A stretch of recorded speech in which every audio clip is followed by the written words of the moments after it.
तो भाइयों, ये एक ऐसी लड़की की स्टोरी है जो स्कूल में काफी अलग है। ना दोस्ती, ना इमोशन, ना ही कोई रिएक्शन। वो लड़का बचपन से ही वायलेंस के बीच पला बड़ा। उसके लिए दर्द और डर एक नॉर्मल चीज बन चुकी है। जैसे जैसे स्टोरी आगे बढ़ती है, हमें पता चलता है कि वो लड़का ऐसा क्यों बन गया, कैसे उसका पास्ट उसके प्रेजेंट को कंट्रोल कर रहा है। ये स्टोरी किसी हीरो या विलन की नहीं है, बल्कि ये ट्रॉमा, फियर और वायलेंस के सर्कल की कहानी है, जिसमें सबसे स्कैरी कोई मॉन्स्टर नहीं है, बल्कि एक इंसान का दिमाग है। तो स्टोरी शुरू होती है, हम देखते हैं अपने मेन कैरेक्टर ग्योवान को, जिसके पीछे किसी ने ये सिम्पसन्स का पोस्टर चिपका दिया होता है। और ये कोई नहीं, ये है अपना मेन कैरेक्टर का बुली, जो ग्योवान से कहता है, क्या बे साले, मेरे पे क्यों देख रहा है, आगे देख अगर पिटना नहीं चाहता हो तो। And Giovanni not retaliate and he back around, but also वो कांपने लग जाता है। एंड इट शोज कि वो कितना गुस्से में है, वो चाहते हुए भी कुछ नहीं कर पाता। और दूसरी साइड ये बुली, जो किसी दूसरे को बुली कर रहा है और कहता है, अबे ओ मोटे, ये पोस्टर ज्यादा फनी नहीं था, एक काम कर एक और बना, क्योंकि मुझे हंसना है, और अगर तू ऐसा नहीं कर पाया तो ग्योवान की जगह तू पीटेगा। एंड ही मोटा सेज कि हाँ, मैं बस अपना बेस्ट दे रहा हूँ। एंड तभी अपना बुली ग्योवान की ओर देखता है और कहता है, क्या बे साले, कोई प्रॉब्लम है क्या तू मेरे साथ कुछ करना नहीं चाहता, क्या तू मुझे इग्नोर कर रहा है, मैंने कहा मुझे मार साले टट्टी शकल के, लगता है हमें बाद में बात करनी पड़ेगी। और ये सुन के अपनी लौंडे की फट जाती है। बट ऐसा क्यों? क्योंकि पिछले बार भी इस बुली ने अपने ग्योवान से कहा था कि हमें बाद में बात करनी चाहिए। एंड इसके बाद इस बुली ने ग्योवान को इतना गंदा मारा है,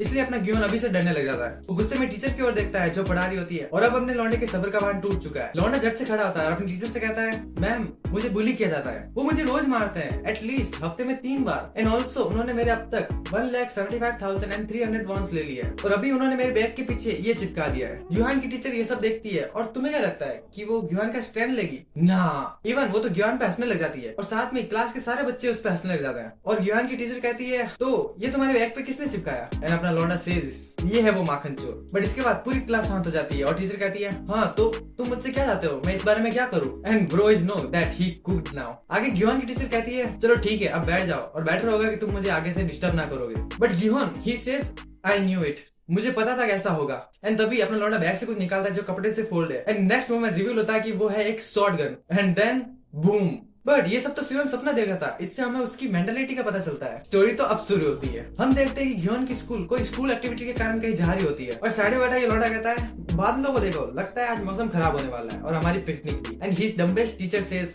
अपनी सीट पे बैठ जाओ, इधर उधर मत घूमो, हमें कोई पिकनिक पे एक्सीडेंट नहीं चाहिए। इसके बाद हम देखते हैं अपने लौंडे को जो साइड बैठा होता है, और वो बात कर रहा होता है किसी क्रूक्रू नाम के बंदे से। और अगर तुम में से किसी ने स्वीट होम पढ़ी है तो तुम्हें पता होगा ये बंदा कौन है। एनीवेज ये क्रूक्रू कहता है कि लगता है बारिश होने वाली है, और मुझे विश्वास नहीं होता कि तुम्हारी क्लास पिकनिक कैंसिल नहीं हुई। एंड ग्योवान कहता है, हाँ बट काश ऐसा हो जाता, क्योंकि मैं वहाँ जाना नहीं चाहता। और आगे ये क्रूक्रू कहता है कि तुम अपना रूम उन लोगों के साथ शेयर करने वाले हो जो तुम्हें बुली करते हैं। मैं मजाक नहीं कर रहा, लेकिन तुम्हारी किस्मत सच में बहुत बेकार है। पर तुम फिक्र मत करो, मुझे लगता है वो लोग भी तुम्हारे साथ रूम शेयर करना नहीं चाहते, और कौन जानता है मे बी वो लोग भी शायद रूम चेंज करना चाहते हो। एंड अपना लौंडा अपने रूममेट्स की ओर देखता है, एंड ही नोस कि ऐसा नहीं होने वाला। आगे हम देखते हैं कि बस अपने स्टॉप पे पहुंच चुकी है, और टीचर सब स्टूडेंट से फोन ले लेते हैं। ऑब्वियसली ये एक स्कूल एक्टिविटीज है, और यहाँ फोन अलाउड तो नहीं होगा। हम देखते हैं कि सारे स्टूडेंट्स अपना अपना फोन दे रहे होते हैं, बट ग्योवान मन में सोचता है, मेरी स्कूल सबसे बकवास है, अब कौन सी स्कूल फोन कलेक्ट करती है। और देखने से ऐसा लगता है आज तो बारिश भी होने वाली है, लगता है हमें पूरे दिन अंदर ही रहना पड़ेगा। आगे हम देखते हैं कि ये सोल्जर सारे स्टूडेंट्स का अटेंशन ग्रैब करता है, और ये अनाउंस करता है कि सारे बच्चों का बैग चेक होगा। बट अपनी पुलिस के गैंग में ये लौंडा कहता है, क्या ये भैंस का घोड़ा तुम्हें किसी भी एंगल से एक सोल्जर दिखता है? ये अपने आप को सच्ची में कहीं का कोई सोल्जर समझ रहा है। और ये इनके ग्रुप का दूसरा लौंडा कहता है, मैं अपने बाएं घोटे की कसम खा के कहता हूँ, इसने तो अपनी मिलिट्री सर्विस भी कंप्लीट नहीं की होगी, मैं मजाक नहीं कर रहा, इसने प्रॉपर यही बोला है। आगे ये सोल्जर कहता है, ऑलराइट, पिछली बार यहाँ जो क्लास आई थी उन्होंने काफी बेहतरीन परफॉर्मेंस दी है, आशा होगी कि तुम भी उनकी तरह बेहतर परफॉर्म करोगे। So if you ready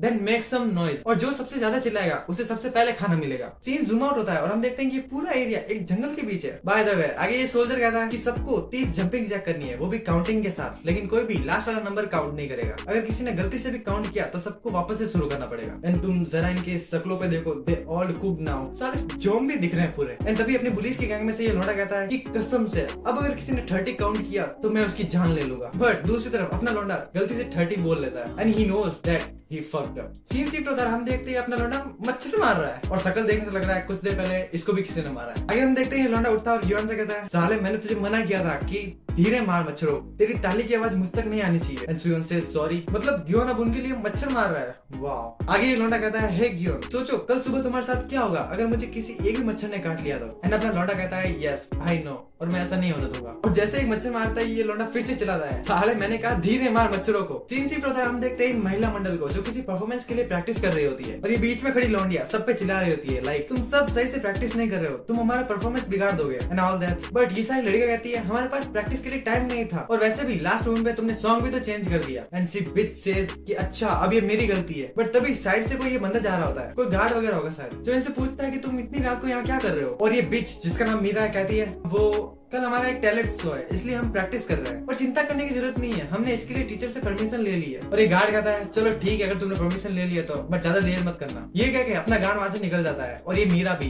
but इसकी फ्रेंड्स कहती है कहाँ जा रही हो, और ये कहती है हगने जा रही हो सालो, तुम अपनी प्रैक्टिस पे ध्यान दो। आगे हम देखते हैं कि मीरा वॉशरूम में फूकते हुए कहती है कि इसकी माँ का कल हम पक्का परफॉर्मेंस में हगने वाले हैं। मैं नहीं चाहती कि सॉन्गबिन मेरे ऊपर हंसे, मुझे नहीं पता ये सॉन्गबिन कौन है, शायद इसका क्रश होगा कोई। बट दूसरी तरफ हम देखते हैं कोई वॉशरूम में एंटर कर रहा होता है और वो जो भी है वो बंदा कहता है मुझे सिगरेट खुशबू आ रही है, क्या वो इधर से आ रही है। और हम देखते हैं कि वो जो कोई भी है वो मीरा के सामने आके खड़ा हो जाता है और मीरा को लगता है कि वो उसकी कोई फ्रेंड है और वो कहती है कि ये अपनी आवाज बदल के मेरे साथ मजाक मत करो, बस करो, it is not funny. But वो जो कोई भी है वो कहता है I like that smell, इसमें कुछ फ्लेवर है। एंड ऑल्सो मीरा की लिटरली पूरी फट चुकी है। कैमरा ऊपर की तरफ जूम आउट करता है और हम देखते हैं कि कोई अजीब सी शैडो मीरा की तरफ बढ़ रही है और मीरा की शक्ल देखने से लग रहा है कि वो किसी नॉर्मल बंदे की तो शैडो नहीं है। बट आगे वो शैडो मीरा को ऊपर से ग्रैब करता है but Meera tries to fight back but she failed और फ्लोर पे मीरा की सिगरेट और उसका ब्लड गिरता है। And with this video end. और अगर तुम्हें ये वीडियो पसंद आई है तो प्लीज लाइक कर देना और अगर तुम्हें जानना है कि स्टोरी में आगे क्या होगा तो सब्सक्राइब कर देना क्योंकि इसका अगला पार्ट जल्दी आने वाला है। बाकी मैं मिलता हूँ ऐसे ही नेक्स्ट वीडियो में, तब तक के लिए बाय बाय।